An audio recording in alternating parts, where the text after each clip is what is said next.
Hello everyone, this is the Mo podcast and you're listening to Moh'Korode. Welcome to another episode.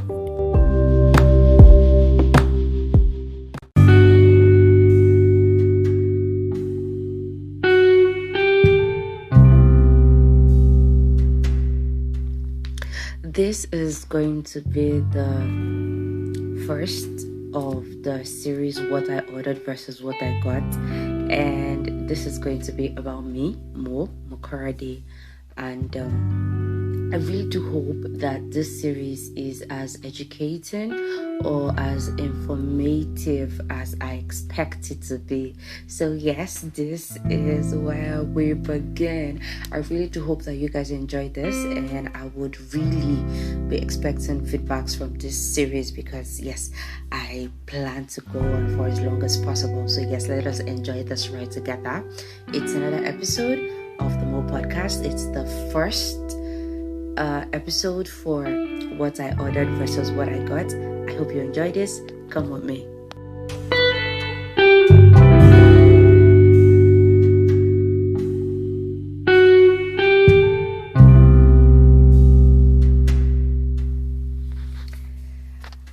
I am going to say again, this is Moh'Korode and you're listening to the Mo podcast. You are not going to hear that enough ever. I'm going to keep telling you that it's the Mo podcast and the voice you're listening to is Moh'Korode. And every time that I have a guest, I will let you know that I have a guest. But yeah, this is just me. So what I ordered versus what I got, there is an episode with the introduction already. If you have not listened to it, please stop this right now, go to the previous episode and listen to that, and when you're done you can continue this. I will start with my childhood. Childhood for me was cool. I grew up with two older siblings. I'm the last child of three, and it was really cool. We all went to boarding secondary schools, and it was fun. I mean, for me, I liked it. I'm not saying that I liked the fact that I was away from home, but yes, I liked the school. I went to Mater Christi Catholic Girls High School, Ikede Ekiti. It was fun. I had down times, I had good times, I had lovely moments. There'll be an episode about my alma mater very soon. Watch out for that one. So yes, growing up was cool, and because I had seen a lot of Barney and Friends, I wanted to be an astronaut. There was this particular episode, or should I say video, or yeah, I don't want to say series, but yeah, there was this particular one that the kids went to space, and it was fun. I loved it. Like, I really loved it. So I wanted to be an astronaut, and I had told myself that, come with me, I was going to be an astronaut. I am laughing at myself right now because I'm very far from that. I told myself I wanted to be an astronaut, and then, well, school happened, junior secondary school. I would say I was a little bit above average. I would not say I was the most serious student, but I was not unserious either. So yes, I was a bit above average, and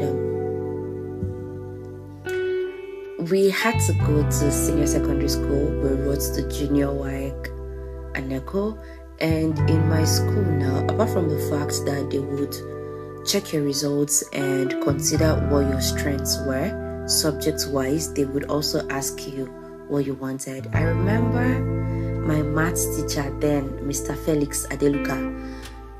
I had said I wanted to go to art class, and this man, he had taught us mathematics in GSS3, and this man told me that he felt like I had strength for sciences, so I should give it a trial. And I did think about it, and I know that I loved to work with figures, so yeah, I kind of considered, and I went to science class. I remember my mother had come to school the day after, and she was like, are you sure this is what you want to do? And I told her yes, I was going to stay in science class, and I did. This isn't supposed to be part of this episode, but just because I'm dragging myself, my results for the first term, SS1, came out, and I failed physics.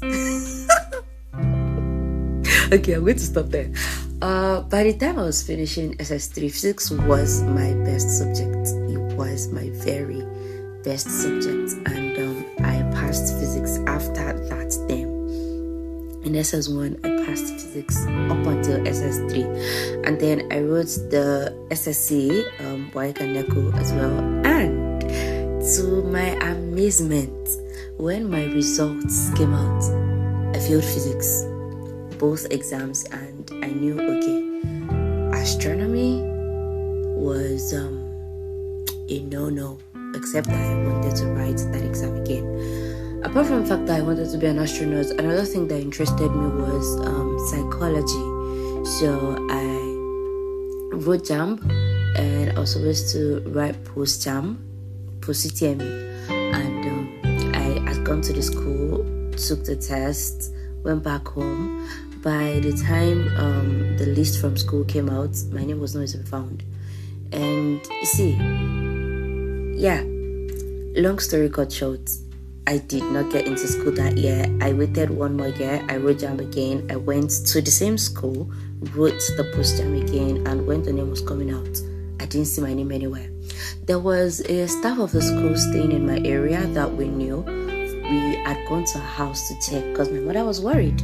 She was already thinking, okay, this girl is very, very unserious. So, yeah.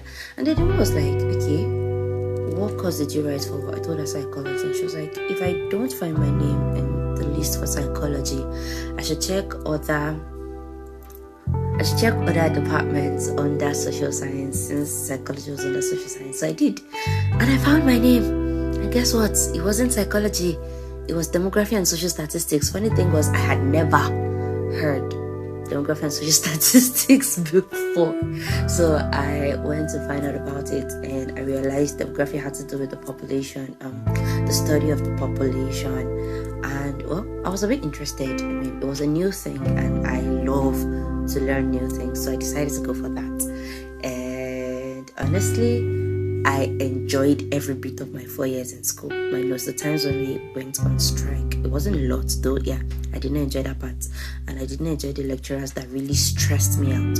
But I enjoyed every other part of it. The course was really interesting to me. I'm talking about me. So it was really interesting to me. And yeah, so that's how I went from wanting to be an astronaut or a psychologist to studying demography and social statistics. So I graduated BSc. I had a bachelor's degree in demography and social statistics. I graduated as a demographer, and I learned a bit of data analysis. So yes, I was a semi-analyst. And well, I finished university, and service year happened. I lectured a bit during service year, and after that I tried to get something to do, and I wasn't able to get anything.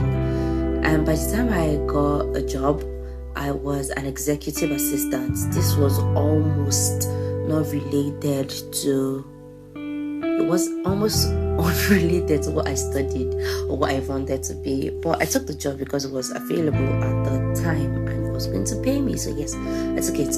I did that job for about 7-8 months. I learned several things on the job. I loved it. It gave me a sort of experience. And after that, I got another job as in support with a logistics firm. That's what I'm doing right now. It's very different from where I'm coming from. It's 90% different from what I studied. But I am doing what I'm doing right now. So yes, it was something else I wanted, but it's something else I got. But I'm making it work, and I'm doing everything I can. I have aspirations and I have things I still want to do, but right now this is funding me. This is it's a means to an end at the moment, and I am making the best use of it as I can. And well, this is where I am right now. Probably as this series proceeds or progresses, I'll come back again to tell you, okay, so I was at so points and now I'm here. I have moved a step or 2 or 3 or 4 or 5 forward, and it's a different story, and then I'll tell you again what I ordered at that point and what I got. But this is me right now. I am working in support with a logistics firm, and it's so far so different from where I'm coming from, but this is me right now. And if I would say anything to anybody who's coming after, who's going to listen to this, who is going to write down, who is going to finish from school and is going to wonder if they're going to make use of their certificate or not, see, I'm just going to say that if you put your heart to doing something and you're so sure about it, do it. I am not saying that it's not going to happen, and I'm not saying that that's the only thing you get to do. If you put your heart to it, do it. If it happens that it doesn't work out well, take what works for you and try to enjoy it while you get that thing that you do want. I have things that I want and I'm still trying to work towards them. So while you get that thing that you want, take what is available. That's what I'm going to say. And just make sure you're working as hard as possible. Make sure you're working as much as possible. Make sure you're not relenting. At every point in time, make sure you're doing something. You don't have to kill yourself. It doesn't have to be you doing 500 or 5,000 things at once. I hear people say that you have to have multiple streams of income. I am so not against it. In fact, if I get 1 or 2 extra to do what I'm doing right now, I would take them, provided I have the strength to take them on. It's just that the major thing I'm going to say to anybody is, at every point in time, make sure you're doing something. And that concludes my episode of the What You Ordered versus What You Got series. I hope you enjoyed this. I'd like to hear from you when you see the link. Share, listen, share, listen, share, listen, share, listen. I mean, that's why I'm here. Thank you so much, and have a wonderful day, wonderful week, a wonderful month, depending on whenever it is you're hearing. Thank you for listening. Till we meet again. Bye.